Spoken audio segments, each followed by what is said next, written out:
Dear students, welcome back. इस late evening में आपका स्वागत है। मुझे पता है कि आप वेट कर रहे हैं।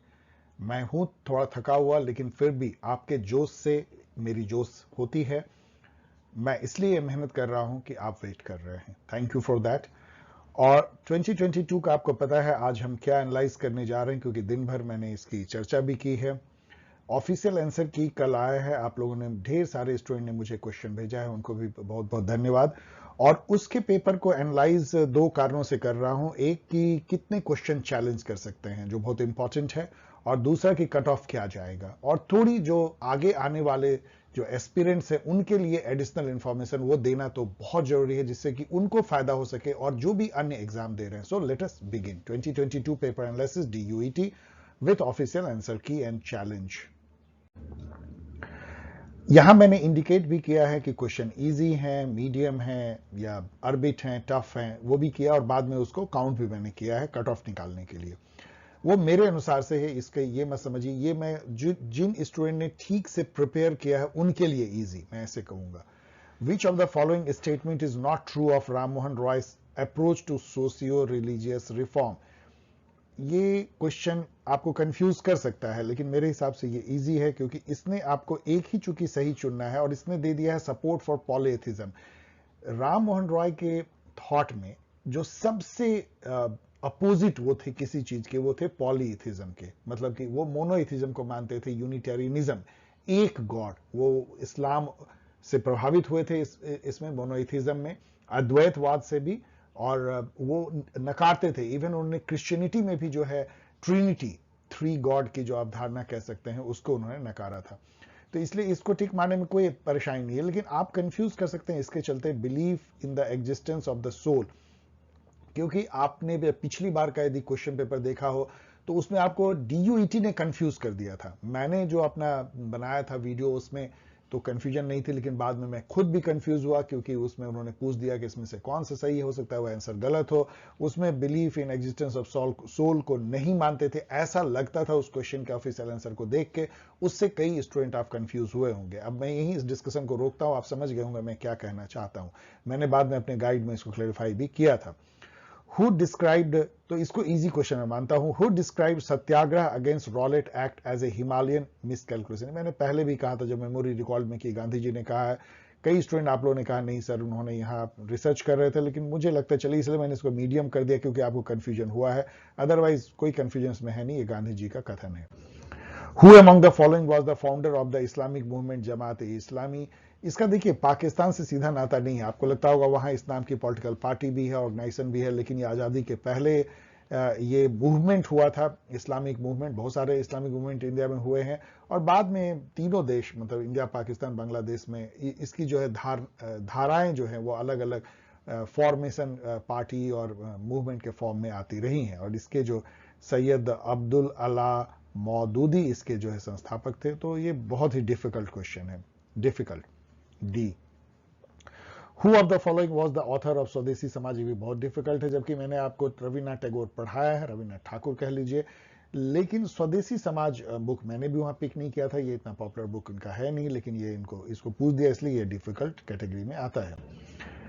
Who among the following characterise parliament as joke and party politics as degenerate fanaticism and sectarianism. मेरे अनुसार से इसका आंसर होना चाहिए MK गांधी। आज भी मैंने 10 मिनट तक रिसर्च किया।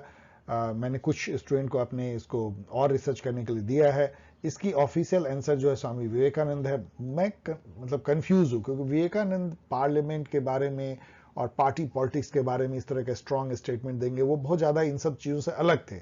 हाँ, जरूर हिंद स्वराज में गांधी जी ने जो है ब्रिटिश पार्लियामेंट के बारे में काफी सार्केस्टिक वे में कहा था इस तरह की बातें, और वहां के भी पार्टी पॉलिटिक्स पे। इनफैक्ट वो पार्टी पॉलिटिक्स से नफरत करते थे। उन्होंने कांग्रेस को भी डिसबैंड करने की वकालत की थी कि पार्टी होना ही नहीं चाहिए।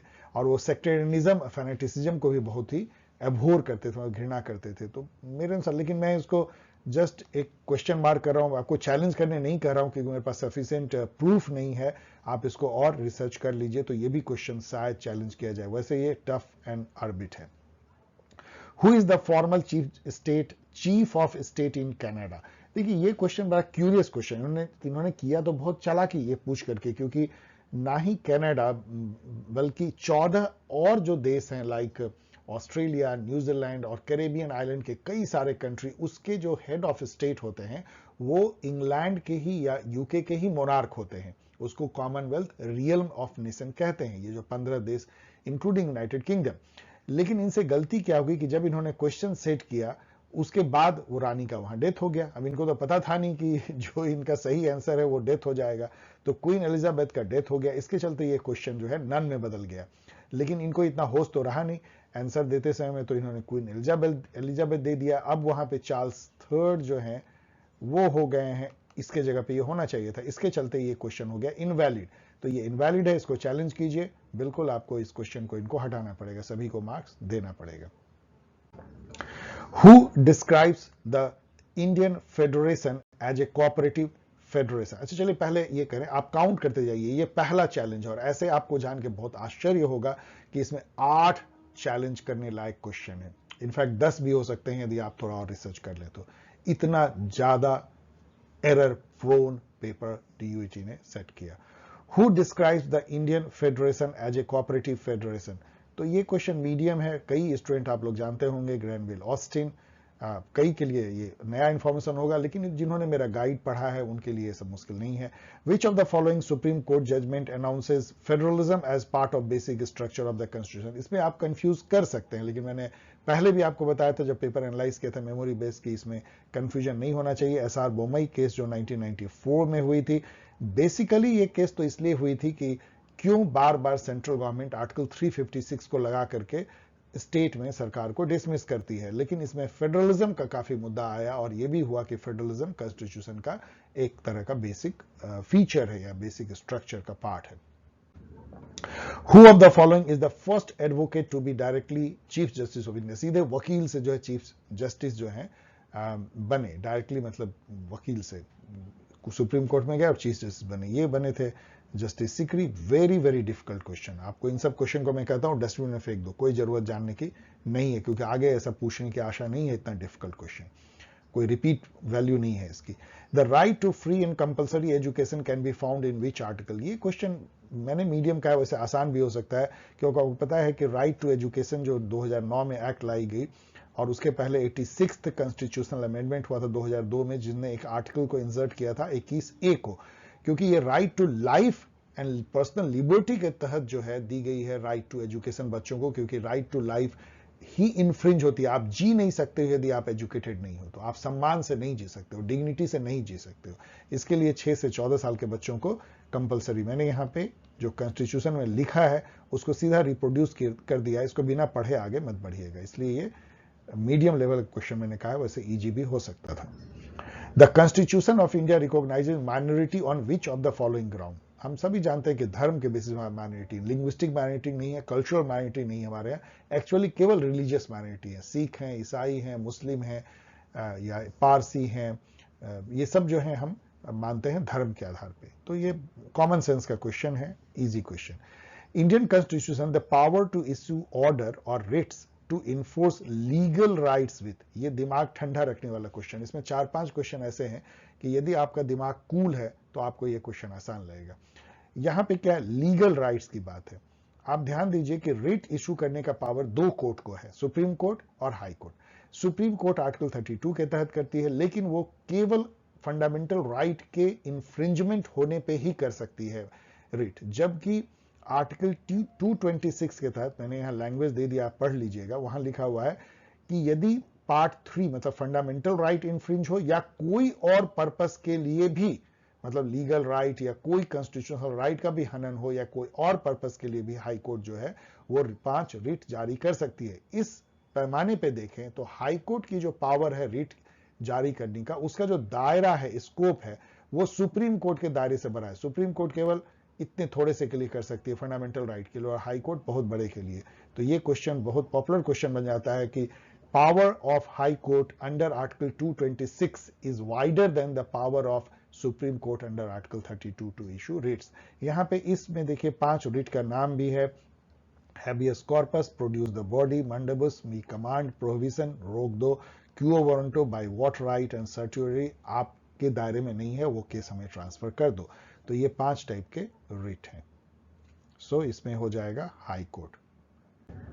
विच part of the Indian constitution talks about the uniform civil code? मैंने आपको आगाह किया था कि यूनिफॉर्म सिविल कोड अभी एयर में है, अभी पॉलिटिक्स में बहुत चर्चा होती है, अभी हिमाचल प्रदेश के इलेक्शन में हो रही है, गुजरात में हो रही है, इसलिए ये पूछा जा सकता है। मैंने अपने गाइड में भी कहा था, लास्ट मिनट प्रेप गाइड में भी कहा था, और ये आर्टिकल 44 में ये भी बताया था। आर्टिकल 44 जो है डीपीएसपी का पार्ट है, directive principle of state policy, और ये पार्ट 4 में आता है। ये सबको आपको पता होना चाहिए, इसलिए ये क्वेश्चन बहुत आसान हो जाता है, easy question. DK Dravida Kazhagam is a social movement, आप सबको पता है, ये कई बार मैंने अपने गाइड से लेकर हर जगह बताया है। पेरियार ईवी रामास्वामी, और बाद में यही डीके जो है डीएमके में बदलता है, और डीएमके टूट के एआईए डीएमके और डीएमके में दो पार्ट में बढ़ जाता है। वाईकॉम सत्याग्रह कब हुआ था? एकदम अर्बिट क्वेश्चन है, भूल जाइए, 1924। Who authored poverty and British rule in India? Very famous book, आसान होना चाहिए, दादा भाई नौरोजी, जिनको कहा जाता है the grand old man of India. ये पूछा जा सकता है। इन्होंने एक थ्योरी दिया था ड्रेन ऑफ वेल्थ इसी बुक में। बेसिकली इनका कहना था कि किस तरह से कच्चा माल और नेचुरल रिसोर्सेज, सस्ता लेबर यहां से ले जाते हैं, और वहां से मशीन वाली माल हमें दे करके हमारा ही पैसा ले जाते हैं। एक तरह से पैसे की लूट हो रही है, ड्रेन ऑफ वेल्थ इंडिया का इंग्लैंड की तरफ हो रहा है। दादा भाई नौरोजी। यहां यह भी याद रखें कि यह हाउस ऑफ लॉर्ड्स के मेंबर भी थे, तो एमपी थे, मतलब ये ऋषि सुनाक ही केवल नहीं बने हैं, एक इंडियन भी वहां हाउस ऑफ लॉर्ड का मेंबर आज से इतने साल पहले रह चुका था, याद रखिएगा। Who authored the culture and civilization of ancient India and historical outline? एकदम अर्बिट क्वेश्चन, डीडी कौसाम्बी, भूल जाइए। Who constructed the concept of creative society? मनोरंजन मोहंती, भूल जाइए। इन्होंने एक बुक लिखा था people's right, social movement and the state in the third world, कुछ और ऑथर के साथ मिलके, उसमें जो है नीरा चंडोक ने भी एक ऐसे लिखा था, और उसमें क्रिएटिव सोसाइटी का जिक्र हुआ था। Which article states no person can be excluded from the electoral roll on the grounds only of religion, race, caste, sex, any of them? ये आर्टिकल 325 में लिखा गया है, ये मैंने यहाँ रिप्रोड्यूस कर दिया, आप इसको पढ़ सकते हैं। और इन्होंने आंसर दिया है 324, मतलब ये वाली, यहाँ आप देख सकते हैं इनका ऑफिशियल आंसर। ये बिल्कुल गलत है, इसको चैलेंज कीजिए, ये क्वेश्चन इनवैलिड हो जाएगा और सबको इनको देना पड़ेगा मार्क्स, या जिन्होंने सही ठीक किया है। सो इसका सही आंसर है ऑप्शन 1, ये ऑप्शन सही है, ये सही, ऑप्शन 2 सही नहीं है। Challenge, second question challenge.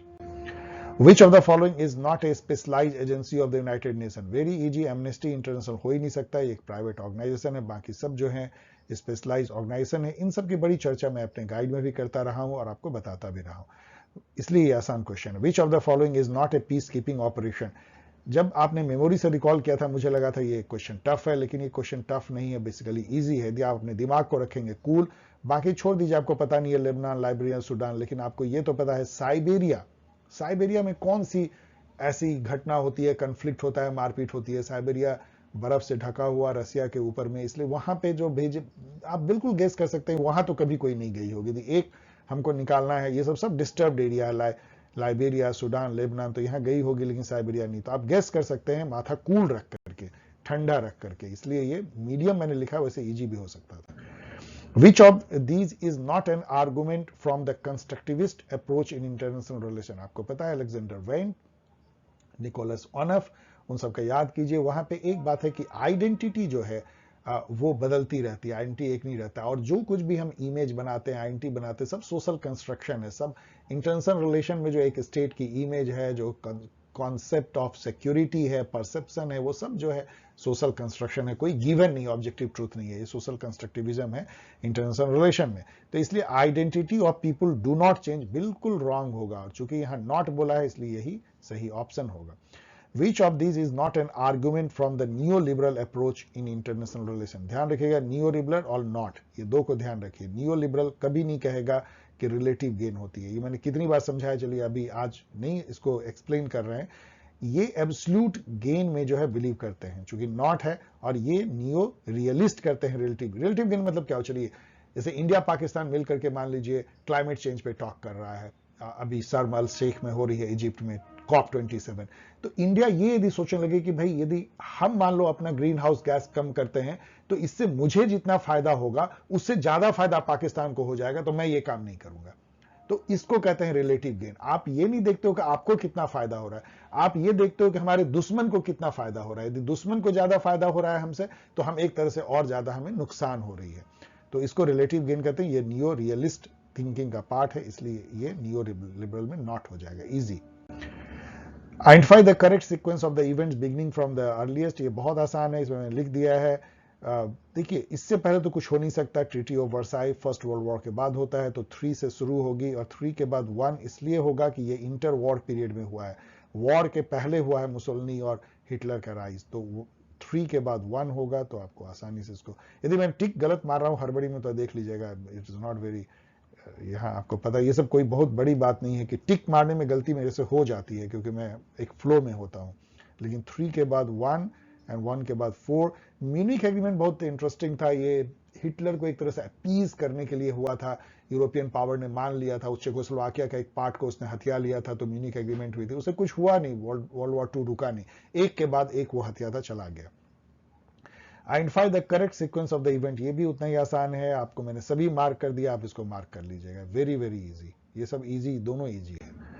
Which of the following is not true regarding second ballot. Second ballot अभी आपने देखा, दो इलेक्शन। फ्रांस में जो मैक्रोन जीते वो सेकेंड बैलेट पेपर, इसको सेकेंड रन ऑफ वोटिंग भी बोलते हैं। और ब्राजील में जो लूला डे सिल्वा जीते हैं, वो भी सेकेंड बैलेट मेथड से वो इलेक्ट्रल सिस्टम से जीते हैं। इसमें होता क्या है कि पहले first past the post type का, सभी लोग, जितने लोग फ्रे में हैं, जितने लोग इलेक्शन में हैं, उनको वोट दिया जाता है। यदि किसी को 51% आ गया, मतलब 50% ज्यादा, तो वो सीधा जीत गया। यदि नहीं, तो टॉप 2 कैंडिडेट में फिर से एक वोटिंग होती है। Again first past the post होती है, लेकिन इस बार चूंकि 2 ही कैंडिडेट थे, एक को 50% से अधिक मिलना ही है। इसको सेकेंड बैलेट कहते हैं।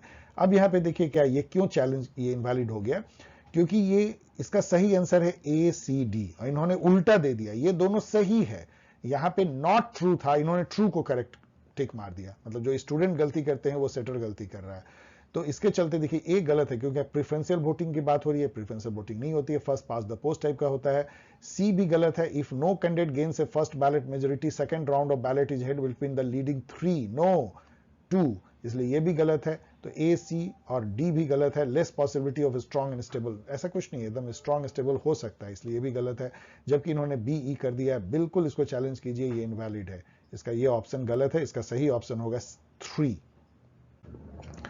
थर्ड चैलेंज अभी आपने देखा हुआ, When was the model code of conduct framed by election commission? ये है मीडियम टू डिफिकल्ट, 1968, लेकिन काफी ये पॉपुलर डेट है, उस माना जाता है उसे, बहुत इस पे कंफ्यूजन भी है। लेकिन उस समय में उन्होंने एक तरह का अपना गाइडलाइन निकाल दिया था।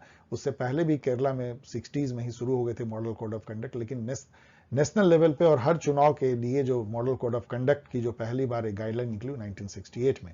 विच of the following is true regarding the first past the post system. ये सब बहुत आसान क्वेश्चन है। इसमें अब सिस्टम वेस्ट मेनी वोट, बहुत वोट आपको जाया जाता है, पता है आपको, क्योंकि जो जीतता है, मान लीजिए 31% पे, बाकी सारे वोट जो है वो वेस्ट हो जाते हैं। तो इसलिए ए तो इसमें सही होगा ही, और ए वाला जो है केवल एक ही ऑप्शन है, आप देख लीजिए यहाँ पे, नन ऑफ द एबव तो होगा नहीं, क्योंकि यहाँ पे इज ट्रू रिगार्डिंग है। Which of the following is true, तो ए तो है ही, और ए इतना आसान है, इसलिए मैंने इजी लगाया है। A, C, it is based on the plurality सही है, और ई है सिंपल टू अंडरस्टैंड, तो ए, सी, ई इसमें ट्रू है। वेरी इजी, क्योंकि ए एक ही में है। Which of the following is true regarding two party system, ये भी उतना ही आसान है। इट इज ए ड्यूओपोलिस्टिक, ड्यूओपोलिस्टिक मतलब दो ही है, जैसे पेप्सी कोला, तो इसी तरह दो, तो ए तो होगा ही। तो ए किसमें किसमें है, ए, अब यहां देखिए ए केवल एक में है, तो it is so easy, A and C. तो मतलब ये सब डैम इजी है, लड्डू टाइप का। Because of the option, which of the following incorrect, parliamentary system is a Westminster system form of government and is prevalent in Britain, Japan, Canada, India, ये बिल्कुल सही है। अब ये कह रहा है इनकरेक्ट, तो इनकरेक्ट खोजिए। Presidential system is based on double executive, no, presidential system में एक ही एग्जीक्यूटिव होता है, कोई डबल एग्जीक्यूटिव नहीं होता है, इसलिए बी जो है इनकरेक्ट है। तो बी यहां मिल गया और बी यहां भी मिल गया। अब देखते हैं क्या डी को देखते हैं। In the parliamentary form of government the member of the council of minister are collectively responsible to the head of the state, no, head of the state को नहीं होते, पार्लियामेंट को होते हैं। वो जैसे अपने यहाँ कोई राष्ट्रपति को अकाउंटेबल नहीं होता, जो कैबिनेट होती है वो अकाउंटेबल होते हैं पार्लियामेंट को, इसलिए डी भी गलत है। इसलिए सही आंसर है both B and D, easy. Which of the following statement are not true regarding institutional approach to comparative politics? Institutional approach, तो study of institution is the core of political science, ये बिल्कुल सही है, तो ए होना चाहिए। अब यहां है नॉट ट्रू, तो नॉट ट्रू तो छोड़ दीजिए, ये तो ट्रू है। Institutional approach assume the study of people matters more than the organisation, उल्टा, study of organisation matter more than the people, तो बी बिल्कुल जो है ट्रू नहीं है, तो इसलिए बी एकदम सही है। अब केवल बी एक ही में है, इसलिए आपको अब कुछ देखना है नहीं, बाकी पढ़ लीजिएगा, सही ही होगा। अब यहां पे आइए, ये बड़ा इंटरेस्टिंग है, कितना ये शो करता है कि डीयू और हमारे एजुकेशन सिस्टम में क्या फ्लॉ है, उन सबको भी ये पेपर शो करता है। क्वेश्चन कैसे गलत ढंग से सेट किए जाते हैं, आउट ऑफ सिलेबस क्वेश्चन पूछे जाते हैं, आर्बिट पूछे जाते हैं, बहुत सारे क्वेश्चन अच्छे होने के बावजूद भी आप इधर उधर से उठपटांग out of the syllabus question पूछते हैं, गलती करते हैं। ऐसी गलती जो स्टूडेंट करे तो वो शर्मा जाए, और आप करते हैं इतने बड़े नेशनल यूनिवर्सिटी होकर के। अब यहां पे इन्होंने क्या किया है, बैरिंगटन मूर, इसमें से यदि आप जान लो कि ये उन्होंने लिखा है social origin of dictatorship and democracy, वैसे बहुत फेमस बुक है, लेकिन आप में से बहुत कोई नहीं जानते होंगे, जानना भी नहीं चाहिए, कोई सिलेबस में नहीं है। तो आपका ये क्वेश्चन क्रैक हो जाता है, क्योंकि ए का ट्रू केवल एक ही में, आप देखिए, और किसी में भी नहीं है। और ये आपको आगे जो है ना, शायद 1240 नंबर क्वेश्चन में, मेमोरी से बोल रहा हूं, आप देखेंगे, अभी हम लोग चलेंगे आगे, तो वहां पे आपको ये क्वेश्चन दिखेगा। तो ये मजाक है या नहीं है, आपको इसका आंसर इसी पेपर में, यहां यदि आप नहीं भी जानते हैं तो वहां जाके आपकी आंखें फैल जाएंगी, और फिर आप बैक आओगे और इसको सही कर दोगे। इसलिए ये क्वेश्चन को क्या कहा जाए, इजी ही कहा जाएगा, क्योंकि आपका सॉल्यूशन इसी पेपर में दिया गया है। इंटरप्राइज कैपिटलिज्म किसका आइडिया, ये देखिए, दिमाग यदि आपका ठंडा है, जैसे अभी मुझे तो एग्जाम नहीं देना है तो मेरा दिमाग ठंडा है, उस तरह यदि आप रख पाते हो एग्जाम में, तो ये क्वेश्चन देखो कैसे क्रैक होगा। ये केनिस नहीं कह सकते, यदि आपने थोड़ा बहुत पढ़ा हो कि केनिस जो है वो डिमांड लेड ग्रोथ की बात करते थे, मतलब गवर्नमेंट खूब खर्चा करे, कंजम्पशन बढ़ाए, इंप्लॉयमेंट बढ़ाए, फुल इंप्लॉयमेंट करे, उससे कंट्री में विकास होगा। ये 60-70s में वेलफेयर स्टेट में काफी चला था, तो ये नहीं हो सकता। इंटरप्राइज कैपिटलिज्म बिल्कुल ये नहीं है, तो गवर्नमेंट की एक तरह से कंजम्पशन है, वेलफेयरिज्म, केनिस नहीं होगा। अब यहां आइए, Adam Smith and David Ricardo दोनों बहुत फेमस इकोनॉमिस्ट हैं, मतलब एक तरह से पितामह जैसे, तो ये हो सकता है। मार्गरेट थैचर कोई थ्योरिस्ट नहीं है, तो ये मतलब थ्योरी नहीं दे सकती हैं, और ये इसी का एक भौंडा, एक तरह का पैरोडी है। एडम स्मिथ को डेविड स्मिथ कर दिया, और डेविड रिकार्डो को जो है एडम रिकार्डो कर दिया। आप देख रहे हैं, मतलब एडम रिकार्डो, डेविड स्मिथ, तो ये तो जस्ट मतलब आप मजाक जैसा किया है। आप थोड़ा भी जानते हो तो आपको पता है कि ये इनवैलिड है, ये रिस्पॉन्स ही इनवैलिड है, तो केवल एक बच जाता है, 3 और वही सही आंसर है। तो आप देख सकते हैं कैसे कॉमन सेंस से आप इसको क्रैक कर सकते थे, यदि आप थोड़ा दिमाग को ठंडा रख पाते तो। Which of the following statement is incorrect with respect to politics of Brazil? ये चैलेंज करने वाला क्वेश्चन है बिल्कुल, क्योंकि इसमें पहला ही गलती है। Brazil is a unitary presidential constitutional republic, no, ये फेडरल रिपब्लिक है, ब्राजील फेडरल है, फेडरल, इसलिए ये गलत हो गया। और यहां पे ये कहते हैं, इसका सही आंसर इन्होंने दिया है ऑप्शन 3, ओनली सी कहते हैं इनकरेक्ट है, जबकि इसमें ए भी इनकरेक्ट है, सी भी इनकरेक्ट है, तो दो इनकरेक्ट है, तो इसका सही आंसर होना चाहिए था ए एंड सी, जो कि कोई ऑप्शन है ही नहीं, इसलिए पूरा क्वेश्चन ही इनवैलिड हो गया है। यहां पे जस्ट जान लीजिए, आगे जो एस्पिरेंट है उनके लिए चैम्बर ऑफ डिप्टी जो है उनका लोअर हाउस है, ना कि अपर हाउस। अपर हाउस को वहां पे सीनेट कहते हैं अमेरिका की तरह, और वहां के पार्लियामेंट को नेशनल कांग्रेस कहते हैं। बाकी सही है, 1988 में उसकी जो लेटेस्ट कॉन्स्टिट्यूशन आई है। यहां एक बात जान लीजिए, अभी वहां पे इलेक्शन हुआ था प्रेसिडेंट का, सेकेंड बैलेट सिस्टम से या सेकेंड रन ऑफ वोटिंग से, और उसमें लूला डा सिल्वा जो वर्कर्स पार्टी के लीडर हैं, जो लेफ्ट विंगिस्ट पार्टी है, उन्होंने बोल्सोनारो जो कि राइट विंगिस्ट पार्टी, जिसको लिबरल पार्टी कहते हैं, उसको उन्होंने हराया। अभी इलेक्टेड हैं, अभी बने नहीं हैं, अब कुछ दिन में वो लूला डी सिल्वा प्रेसिडेंट बन जाएंगे। ये चैलेंज कीजिए इसको।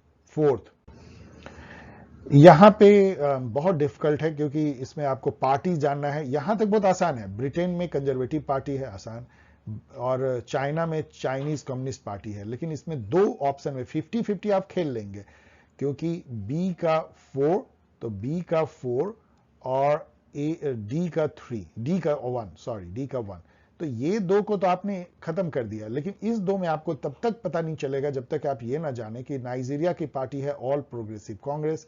यदि आप ये जानते हैं तो ब्राजील की पार्टी आपको जानने की जरूरत नहीं है, सोशलिस्ट लिबरल पार्टी, जबकि सोशलिस्ट लिबरल पार्टी जो है वो अब रही भी नहीं।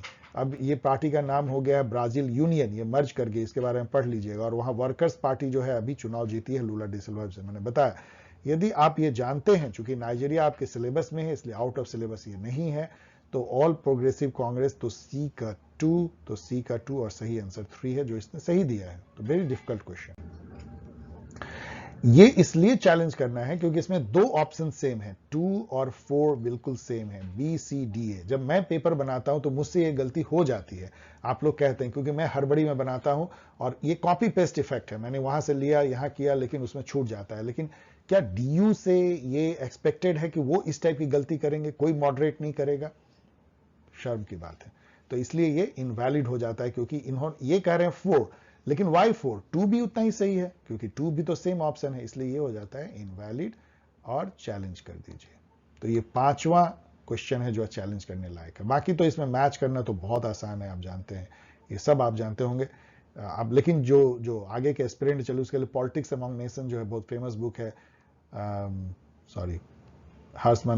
हांस मॉर्गेनथाउ का, जो क्लासिकल रियलिज्म के पिता माने जाते हैं। मैन स्टेट द वॉर, ये केनेथ वॉल्ज जो कि नियो रियलिज्म के पिता माने जाते हैं। Tragedy of great power politics, John Mearsheimer जो कि ऑफेंसिव नियो रियलिस्ट हैं। और social theory of international politics, अभी हम लोग ने देखा, वेंट का नाम हम लोग ने याद किया था, अलेक्जेंडर वेंट।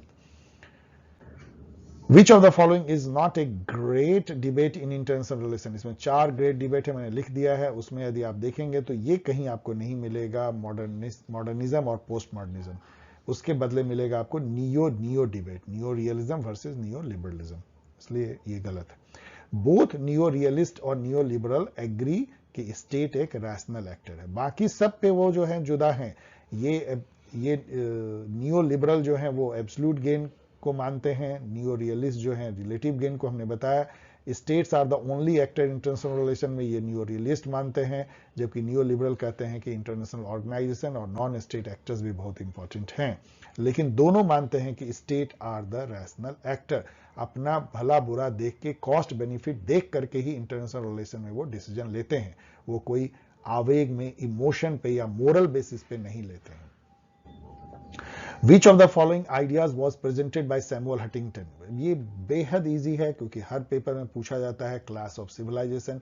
बेसिकली इसमें वो ये कहते हैं कि टेरिटोरियल नेशन स्टेट की लड़ाई आगे ना होकर के कल्चर सिविलाइजेशन का वॉर हो सकता है। और जब 9/11 हुआ तो लोगों ने कहा कि उनकी जो भविष्यवाणी हो सही हो रही है।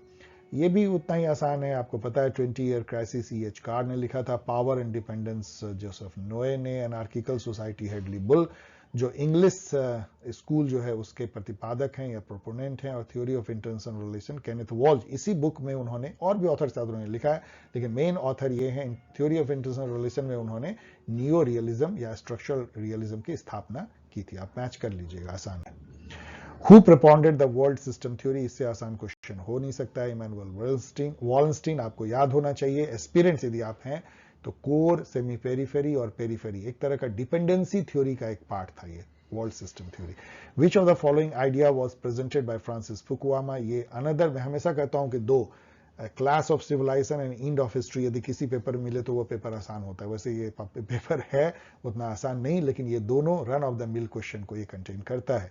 So end of the history, end of the history and the last man. Basically इसमें वो क्या कहते हैं, एस्पिरेंट के लिए मैं बता रहा हूं कि उन्होंने कोल्ड वॉर जब खत्म होने लगा तब उन्होंने ये बुक लिखी थी, फ्रांसिस फुकुयामा। उनका ये कहना था कि अब जो एकमात्र आइडियोलॉजी जो टक्कर देती थी लिबरल डेमोक्रेसी और फ्री मार्केट इकोनॉमी को, वो थी सोशलिज्म, कम्युनिज्म। वो भी ढह गई, पहले फासिज्म ढह गई। तो अब इसका मतलब यह है कि ह्यूमन सोशियो पॉलिटिकल अरेंजमेंट ने एक जेनिथ पा लिया है, एक एंड ऑफ हिस्ट्री हो गई है। अब आगे की कोई बेहतर सोशल अरेंजमेंट की खोज करने का जरूरत नहीं है। Liberal democracy and capitalism is the socio political arrangement या सोशियो इकोनॉमिक अरेंजमेंट जो कि वर्ल्ड को सबसे आगे ले आ सकता है, इसलिए एंड ऑफ हिस्ट्री है।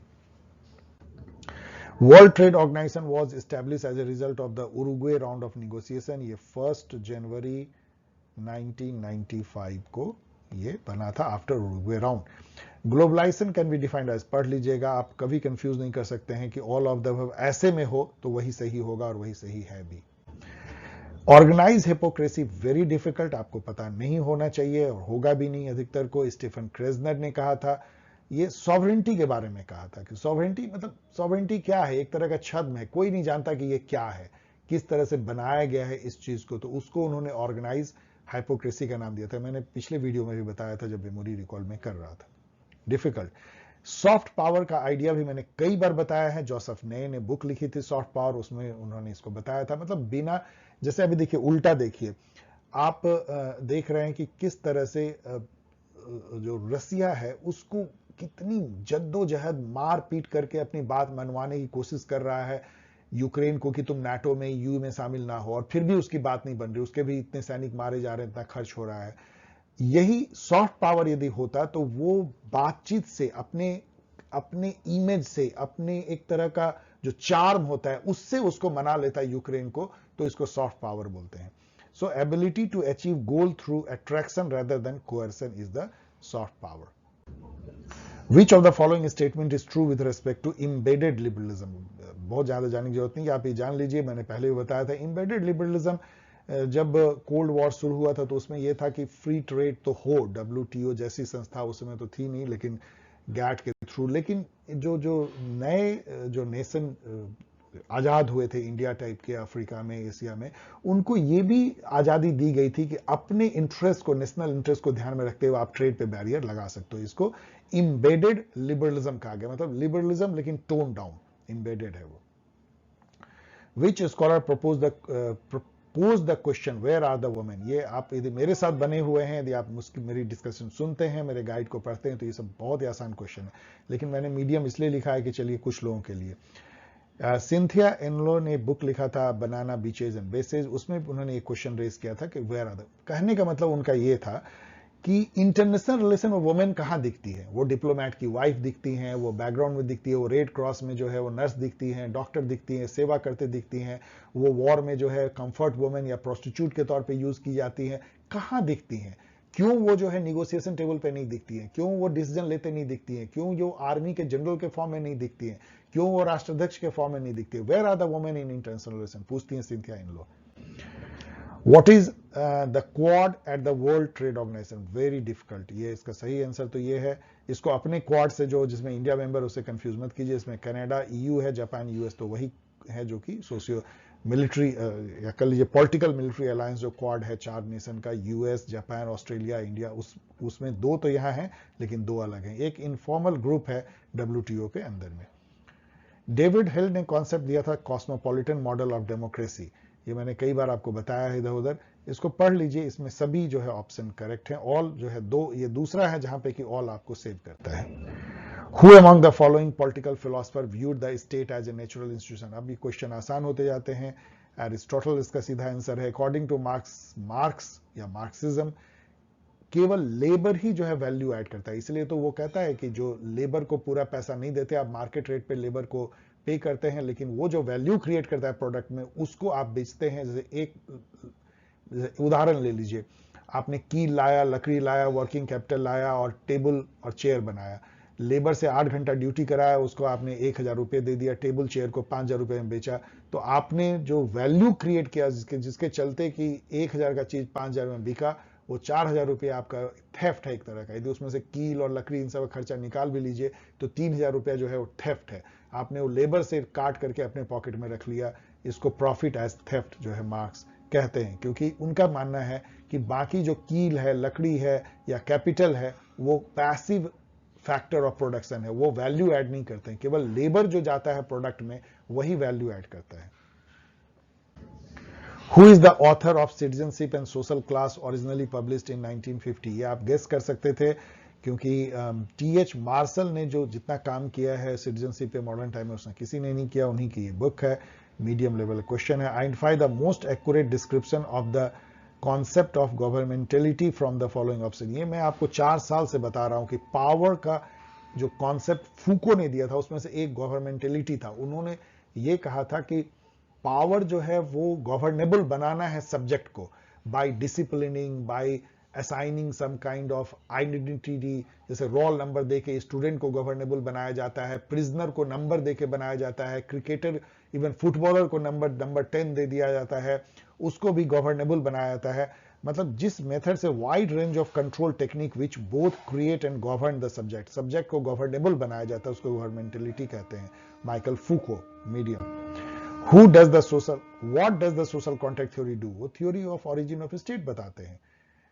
इससे जुड़ा हुआ मैं आपको बताऊंगा कि एक जगह डीयूईटी या जेएनयू ने कहीं पे लिख दिया था कि थ्योरी ऑफ सोशल कॉन्ट्रैक्ट क्या करते हैं, तो वो पॉलिटिकल ऑब्लिगेशन की थ्योरी देते हैं। और उस पर आप लोग इतने कंफ्यूज हुए थे, आपके सीनियर लोग, कि सर आप कहते हैं theory of origin of state देते हैं यहां, तो जबकि उसमें theory of origin of state भी था।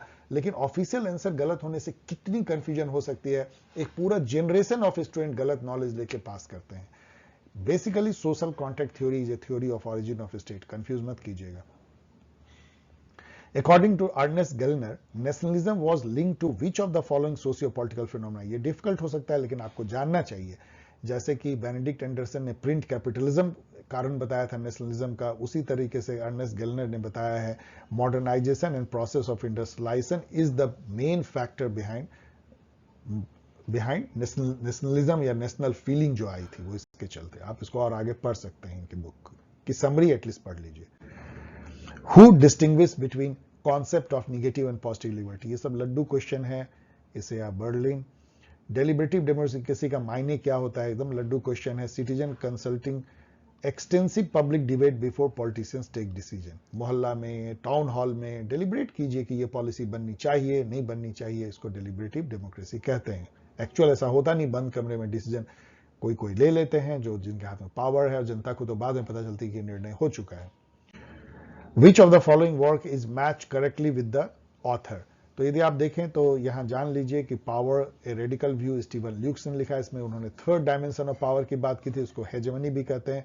लॉ ऑफ पीपल बहुत फेमस बुक है जॉन रॉल का, तो ये सब गलत है।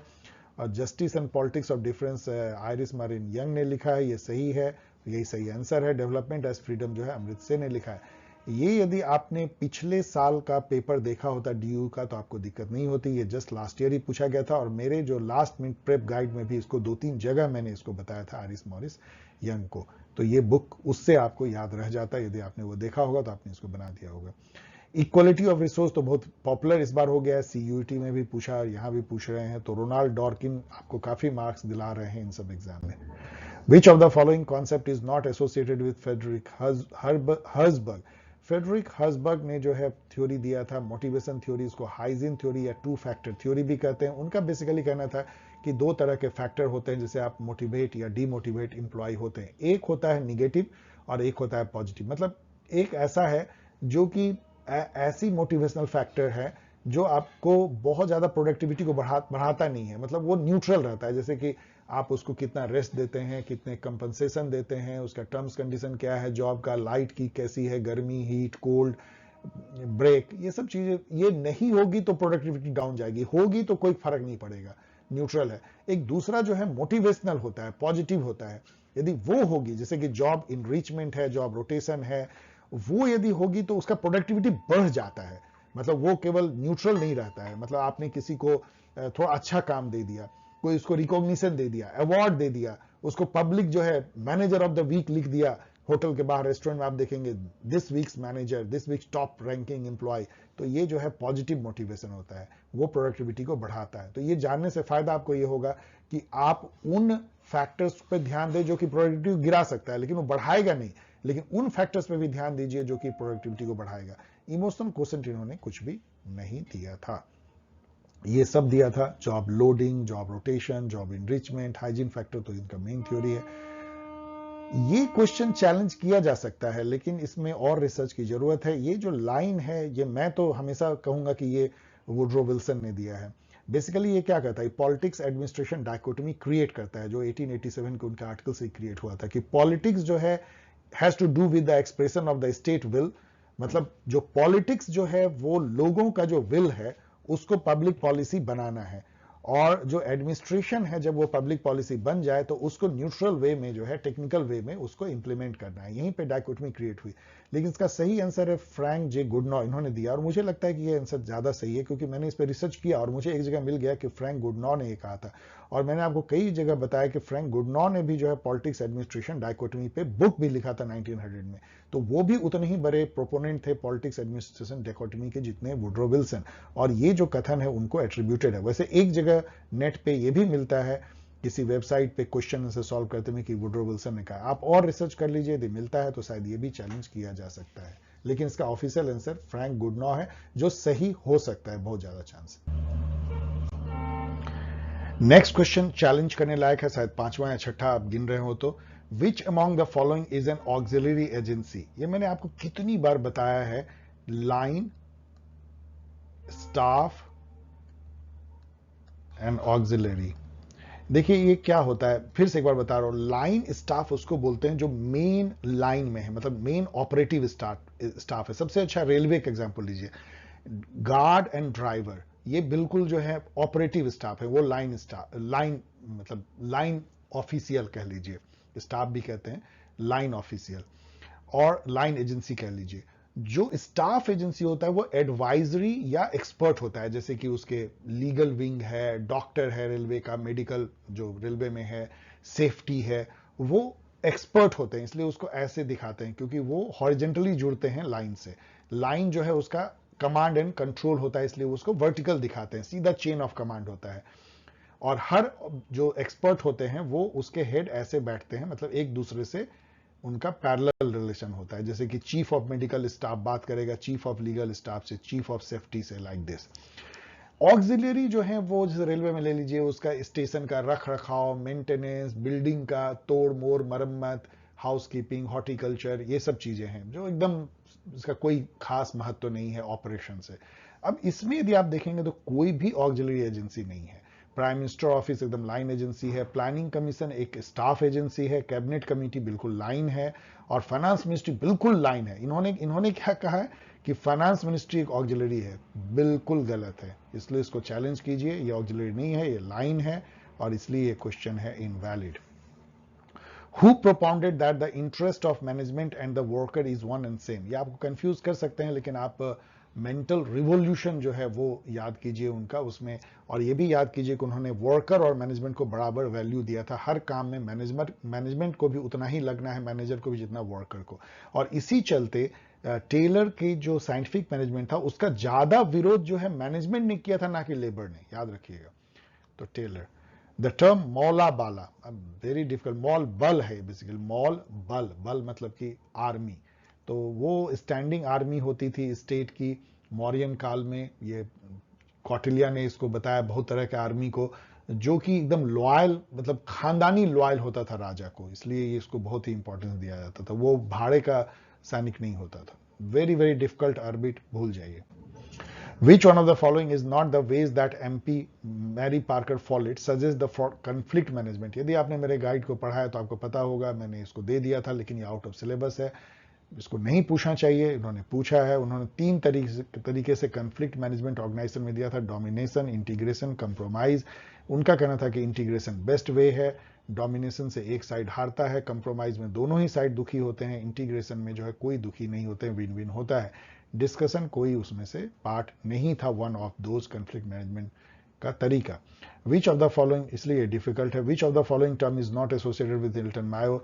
ये भी यदि आपने मेरा गाइड पढ़ा हो तो स्क्विलर जो चुगली करता है, रेट बस्टर जो ग्रुप के जो नॉर्म होते हैं उससे ज्यादा प्रोड्यूस कर देता है, उसको अच्छा नहीं माना था, चिजलर जो ग्रुप का नॉर्म उससे कम प्रोड्यूस करता है, मोल जो है जासूस को कहते हैं, उसको यहाँ पे उन्होंने स्क्विलर कहा था, मोल टर्म नहीं दिया था। मीडियम, इक्विटी का मायने ऑलवेज वही होता है जो यहां लिखा है, to be treated justly and with kindness, मतलब कि equal should be treated equally, not with unequal, unequal should not be treated with equals. ये जो प्रोपोर्शनेट इक्वलिटी है उसको इक्विटी कहते हैं। मतलब इक्विटी ऐसे मान लीजिए कि रिजर्वेशन यदि आप दे रहे हैं दलितों को तो वो इक्विटी है, वो कोई ऐसा नहीं है क्योंकि वो सताए गए हैं, मार्जिनलाइज रहे हैं, तो उनको अभी जो आप जिसको बोलते हैं अफर्मेटिव एक्शन कर रहे हैं या पॉजिटिव डिस्क्रिमिनेशन, वो एक तरह का सोशल जस्टिस है जो इक्विटी के बेसिस पे होता है। तो ये कॉमन सेंस है, आप कर सकते हैं। The second chamber of which of the following country also act as the highest court in the land? ये मैंने आपको कहा था कि यूके इसका सही आंसर है। वहां जो हाउस ऑफ लॉर्ड है वो एक तरह का कोर्ट का भी काम करता है। लॉर्ड चांसलर जो होते हैं वो जस्टिस के भी हेड होते हैं। वैसे अब यहाँ पे चीफ जस्टिस और सुप्रीम कोर्ट बना दिया गया है, सुप्रीम कोर्ट बना दिया गया है, लेकिन अभी भी जो लॉर्ड चांसलर होते हैं या जो हाउस ऑफ लॉर्ड होता है वही बेसिकली जो है वो हायर जुडिशरी का भी कुछ कुछ काफी फंक्शन करता है यूके में। Which of the following is incorrect in respect of prismatic model as conceived by Riggs? इसमें कई मेरे स्टूडेंट ने कहा है कि सर ये क्वेश्चन को चैलेंज करना चाहिए, लेकिन मुझे लगता है नहीं। मैंने जो रिसर्च किया मुझे ये मिला कि उन्होंने जो फील्ड स्टडी किया था प्रिज्मेटिक सोसाइटी के अध्ययन के लिए, इसको उन्होंने बाद में ecological theory of public administration करके प्रोपाउंड किया, उसमें उन्होंने थाईलैंड में किया था और फिलीपींस में किया था। इंडिया में उन्होंने फील्ड स्टडी नहीं किया था। इंडिया का अध्ययन जरूर उन्होंने किया था, लेकिन यहां आके उन्होंने फील्ड स्टडी नहीं किया था, इसलिए ये सही है, ये गलत है। बाकी तीनों जो है वो सही है, इसलिए ये क्वेश्चन मीडियम लेवल का है और ये चैलेंज मत कीजिए। यहां देखिए, इसको करेक्ट ऑर्डर में करना, ये मैंने पहले भी कहा था, बिल्कुल डिफिकल्ट क्वेश्चन है, इस टाइप को कौन याद रखता है, लेकिन इस तरह से उनके जो 14 जो प्रिंसिपल है, 14 प्रिंसिपल, उसमें इस क्रम में वो आते हैं और यहाँ पे वो दिया गया है। That's all. इसको आप याद कैसे रख सकते हैं कि कौन पहले आया कौन बाद में आया, ये एक तरह का बकवास क्वेश्चन है। Hawthornian experiment were primarily conducted by, आप जानते हैं ये सब लड्डू क्वेश्चन है, very very easy. Elton Mayo, इसको जो ये भी बहुत run of the mill question, run of the mill मतलब बहुत ही ऑफ्ट रिपीटेड, हमेशा पूछा जाने वाला क्वेश्चन है। सबसे पहले इल्यूमिनेशन एक्सपेरिमेंट होता है नंबर 1 पे, फिर होती है फिर क्या होगी, mass assembly and test, mass assembly test room, देख लीजिएगा। उसके बाद फिर इंटरव्यू होता है, लास्ट में बैंक वायरिंग होता है। तो शुरू होगी 2 से, अंत होगा 1 से। तो शुरू 2 से और अंत 1 से केवल एक ही है, तो आपको कोई कंफ्यूजन ही नहीं है। बाकी बीच में दोनों को देख लीजिए। In which year the second Minnowbrook conference held, ये 1988 में सेकेंड होता है, इससे निकलती है न्यू पब्लिक मैनेजमेंट। 1968 में फर्स्ट होता है, इससे निकलती है एनपीए। और 2008 में होता है थर्ड, और इससे निकलती है गुड गवर्नेंस। जी। प्लेस द करेक्ट सीक्वेंस, तो ये भी मैंने आपको बता दिया था जब मेमोरी हम लोग रिकॉल कर रहे थे, इस तरह से हुई है। उसका डेट भी देख सकते हैं, ये भी ऑफ्ट रिपीटेड है, ये यूजीसी नेट से लिया गया और उसके बाद कई एग्जाम में पूछा गया, इसलिए अब कोई बहुत इसमें कोई बड़ी बात नहीं है इसको पूछा जाना। ये 4 बुक का जो क्रम है ना वो पूछा गया और इस क्रम में आता है जो यहां दिया गया। अब नेक्स्ट क्वेश्चन चैलेंज करने लायक है। What are the main characteristic of bureaucracy given by Max Weber. अब पता नहीं ये उन्होंने क्यों पूछ जोड़ा है। तो इसमें देखिए, division of labour, rationality, hierarchy, rule and regulation, ये सब उसके इंटीग्रल पार्ट है। रैशनलिटी तो बहुत इंटीग्रल पार्ट है। इनफैक्ट उनका कहना था कि जो मॉडर्न ऑर्गेनाइजेशन है वो रैशनल बेसिस पे होता है, वो कैरिस्मेटिक लीडरशिप या ट्रेडिशनल लीडरशिप से हटके लीगल रैशनल जब अथॉरिटी हो जाती है तो वो ब्यूरोक्रेटिक होती है। इसलिए रैशनलिटी उसका इंटीग्रल पार्ट है, इसलिए इसका सही आंसर होगा ऑल ऑफ द अबव। इसको चैलेंज कीजिए। Who delivered the famous speech, we shall fight on the beaches during the, ये बहुत लंबा है, we will fight here, we will fight there, we will fight there, है तो बहुत फेमस, लेकिन बहुत डिफिकल्ट है इसको जानना। और ये विंस्टन चर्चिल ने कहा था सेकेंड वर्ल्ड वॉर के टाइम में, वो हीरो बन गए थे इन सब भाषणों के चलते, बहुत difficult. The term complex interdependence associated with school, of course liberal. अब यहाँ पे मेरे कुछ स्टूडेंट ने ज्यादा दिमाग लगा दिया और वो कंफ्यूज हो गए, वो खोज रहे थे कि neo liberal, of course complex interdependence neo liberal, लेकिन क्या नियो लिबरल लिबरल नहीं है, क्या नियो रियलिस्ट रियलिस्ट नहीं है? तो उन्होंने नन ऑफ द अबव मार दिया, ये सोचते हुए कि ये नियो लिबरल नहीं दिया है। इसको बाल की खाल निकालना बोलते हैं। इतना नहीं सोचना है आपको, सिंपल थॉट को बहुत सिंपल क्लियर रखना है। लिबरल लिबरल, भले ही वो नियो लिबरल हो चाहे क्लासिकल लिबरल हो, both are liberal. Which of the following is not an aspect of India's soft power? अभी आपने देखा सॉफ्ट पावर क्या होता है, आपका अपना अट्रैक्शन, इमेज जो बनता है जिससे कि आप अपनी बात मनवा लेते हो बिना मारपीट के।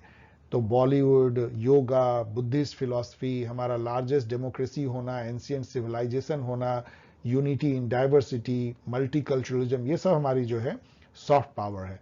हमारा तेजस एयरक्राफ्ट को हम बेच सकते हैं, ये कोई हमारा सॉफ्ट पावर नहीं है, तो बहुत सारे कंट्री कर पाता है, हम कोई बहुत बड़े आर्म एक्सपोर्टर हैं भी नहीं।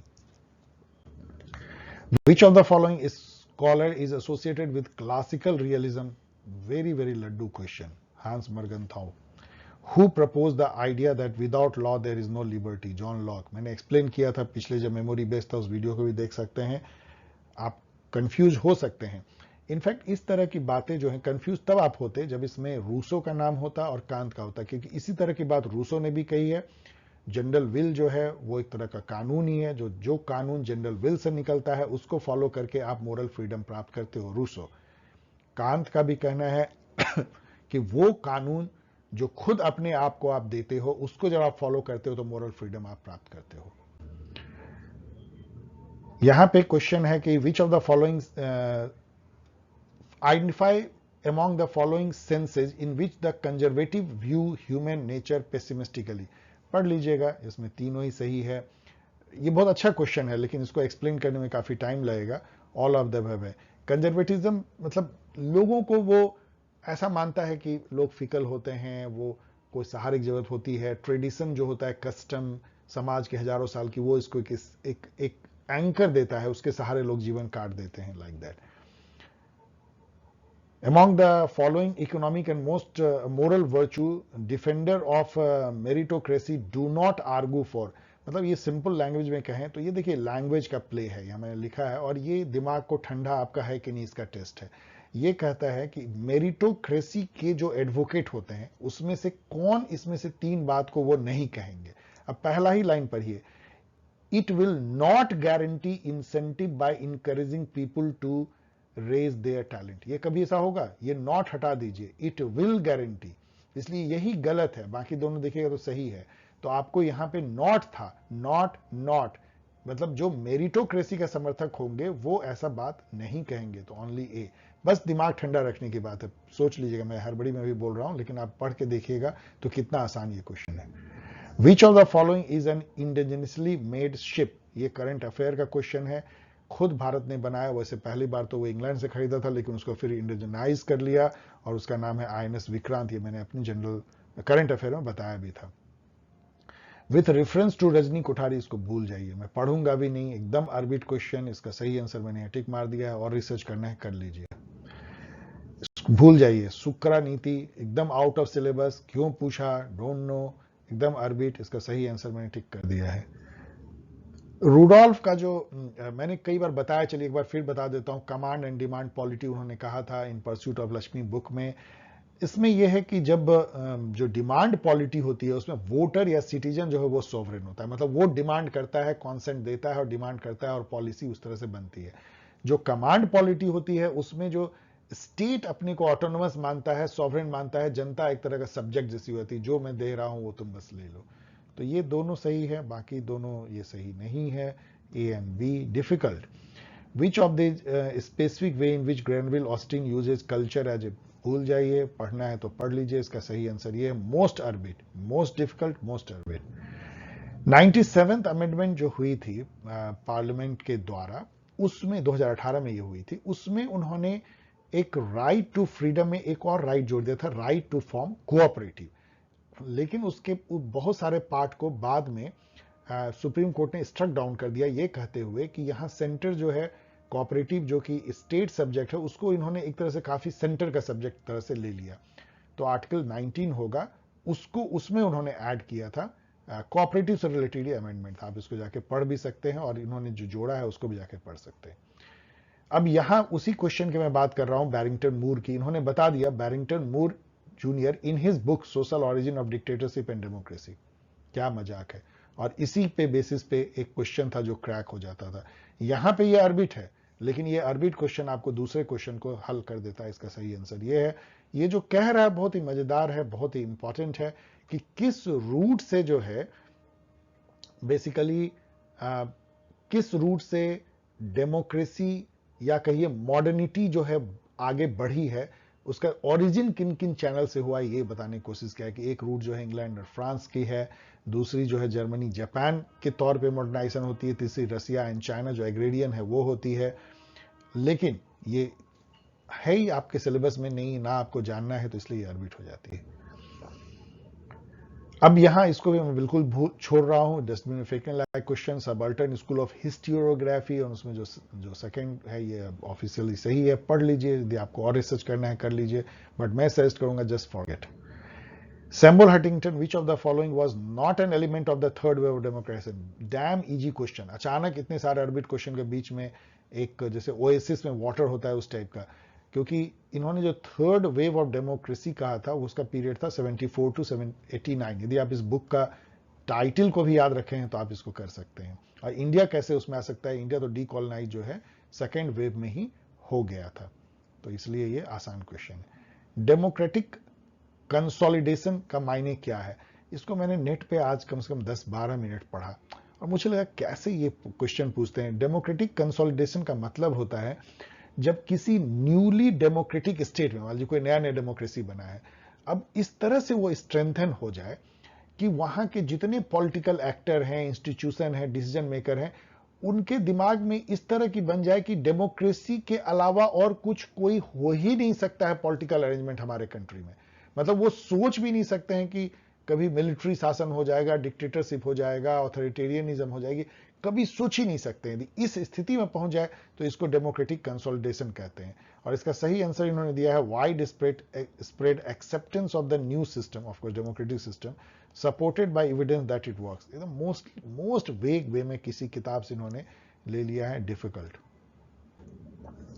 Cooperative federalism is also refer to as marble cake federalism. मैंने एक्सप्लेन किया था, अमेरिका में इसको कहते हैं क्योंकि मार्बल केक में जगह जगह पे जो मार्बल, मतलब जो उसमें डिफरेंट डिफरेंट चीजें इंसर्टेड होती हैं केक में, कहीं यहाँ कहीं यहाँ, उस तरह से डिफरेंट स्टेट और सेंट्रल गवर्नमेंट जब मिल करके अपने रिसोर्सेज को, अपने एबिलिटी, टैलेंट और अपने पब्लिक पॉलिसीज में अपने दिमाग को मिल करके काम करता है, उसको मार्बल केक फेडरलिज्म या कोऑपरेटिव फेडरलिज्म कहते हैं। डिफिकल्ट, अमेरिका से निकला है।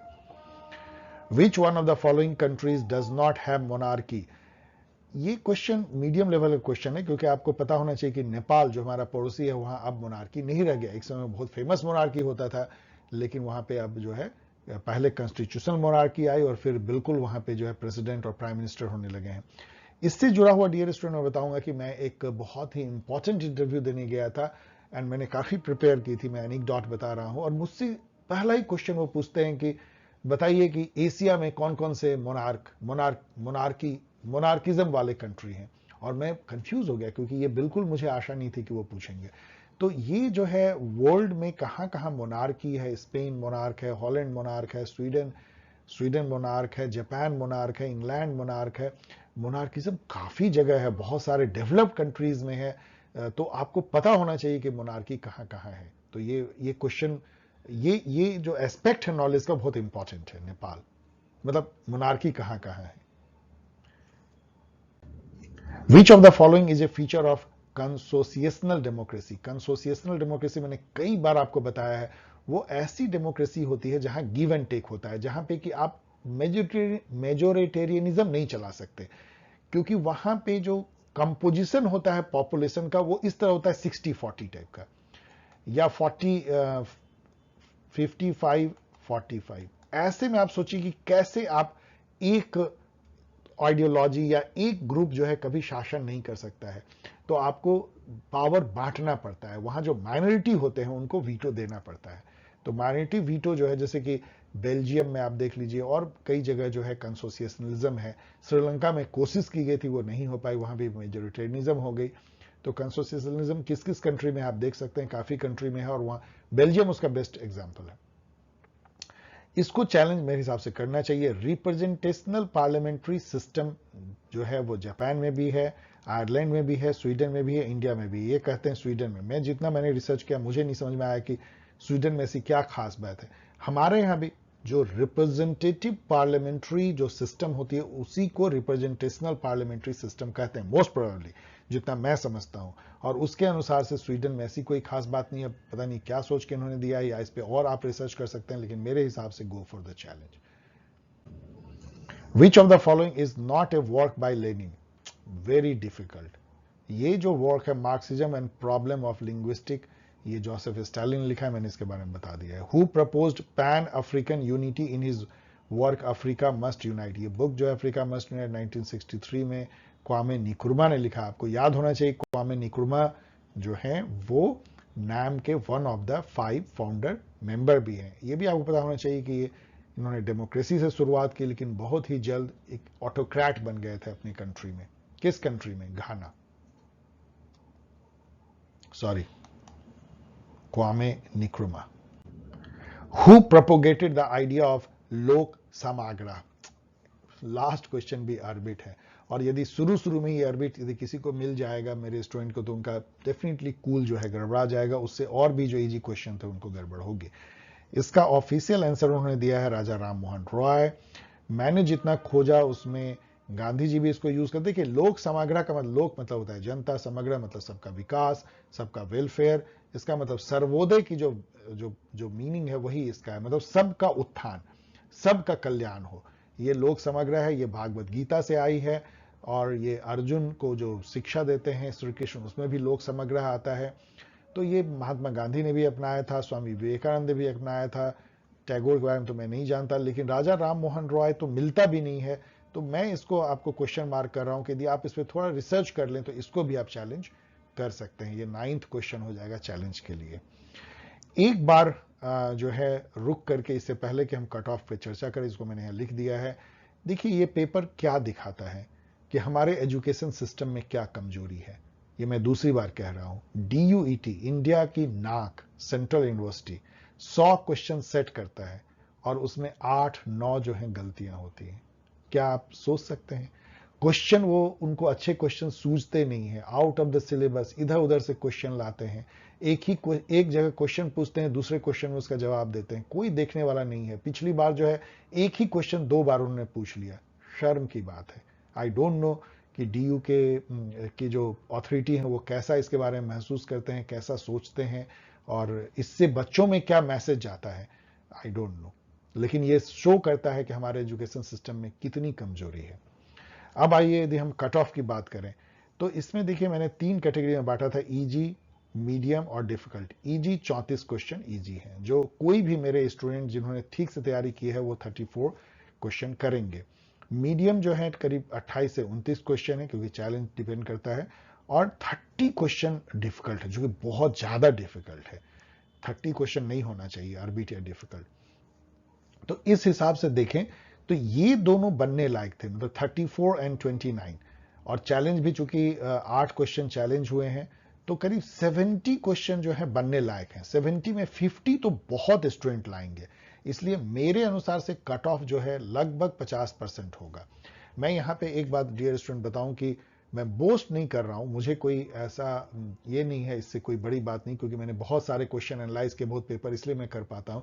अभी JNU का मैंने जो कट ऑफ अंदाज लगाया था, मैंने आप लोगों को कहा था, आप देख भी सकते हैं कि 255 या 250 के ऊपर जाएगा, और वही हुआ, वही गया। तो मेरी इसमें जो गेस है वो है कि लगभग 50% हो सकता है, 51% जाए, 52% जाए, 50% के आसपास इसमें कट ऑफ जाएगा। करीब 200 मार्क्स यदि आप लाते हैं, यदि 220 लाते हैं तो आप बहुत सेफ हैं, 200 से 220 में आप टेंटेटिव हैं, 200 के नीचे कुछ भी हो सकता है, और 240 के ऊपर आपका सर्टेन है ड्यू में होना। So okay dear student, thanks for watching. यदि आपको वीडियो पसंद आया तो शेयर करें, सब्सक्राइब करें, कमेंट करें। आपको पता है कि आपकी जो पॉल साइंस सेल्फ कम्युनिटी है बहुत ही क्रूशियल फेज में, अभी हम 90,000 से 1 लाख सब्सक्राइबर के बीच में हैं। तो आप कोशिश कीजिए कि जितना हो सके एज ए कम्युनिटी मेंबर इसको बताने का। कॉलेज खुल चुके हैं, आप अपने जूनियर, अपने दोस्तों के भाई बहनों, उनके रिश्तेदारों को बताएं इस चैनल के बारे में, जिससे कि अधिक से अधिक लोग इस पे लॉग ऑन करें। आपको पता है कि जो भी इस पे लॉग ऑन करेंगे वो तो सब्सक्राइबर बनेंगे ही, लेकिन पता कैसे चलेगा? मैं कोई इसका प्रचार तो करता नहीं, ना मैं करने की जरूरत समझता हूं। आप ही जो हैं प्रचारक अपनी कम्युनिटी के बन सकते हैं। और मैं यहां आपको यह भी आह्वान करता हूं कि डोंट वेट कि नेक्स्ट मंथ और अगले महीने से तैयारी करेंगे। अभी से आप ये 3 किताब जो अमेजन पे है इसको ले लीजिए। बेस्ट अवेलेबल रिसोर्सेज हैं फॉर PG एंट्रेंस टेस्ट। आप इसकी तैयारी शुरू कीजिए, और इन सब मेथड से आप मुझसे जुड़े रहिए। मैं भरसक कोशिश करता हूं आपके क्वेश्चन का जवाब देने का। ओके, थैंक्स, मिलेंगे बहुत जल्द, बाय।